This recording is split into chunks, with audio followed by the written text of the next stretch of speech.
বিসমিল্লাহির রহমানির রহিম। প্রিয় নেতৃবৃন্দ, সহকর্মীবৃন্দ, সকল সুবর্ণাতিথিগণ, আসসালামু আলাইকুম।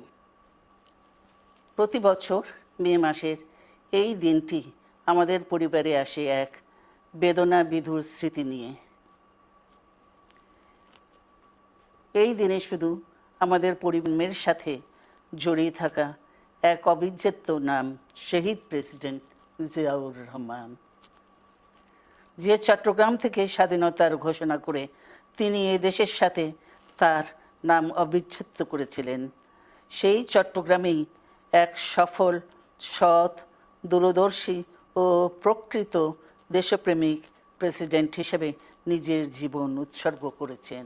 এদেশে গণতন্ত্র, স্বাধীনতা, সংবাদপত্র ও বিচার বিভাগের স্বাধীনতা, স্বনির্ভরতা ও উন্নয়ন এবং নিজস্ব জাতীয়তাবাদ সৃষ্টির অনন্য রূপকার শহীদ জিয়া আর সার্বভৌমত্ব রক্ষার লড়াইয়ে তিনি শাহাদাত বরণ করেছেন। সেই গণতন্ত্র নিরবচ্ছিন্ন যাত্রা আজও বাধাগ্রস্ত হচ্ছে প্রতি পদে পদে। খুব শীঘ্রই আমরা বাংলাদেশকে গণতন্ত্রে পুনঃপ্রতিষ্ঠিত দেখতে পাব।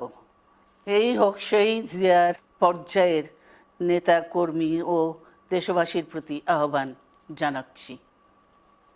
মনে রাখবেন, সবার জন্য গণতন্ত্র ও উন্নয়নের মাধ্যমে সকল সমস্যার সমাধানের যে রাজনীতি শহীদ জিয়া রেখে গেছেন, তা বাস্তবায়নের মাধ্যমে তার প্রতি শ্রদ্ধা জানাতে হবে। আমরা তার বিদায়ী আত্মার মাগফিরাত কামনা করছি। আল্লাহ হাফেজ। বাংলা।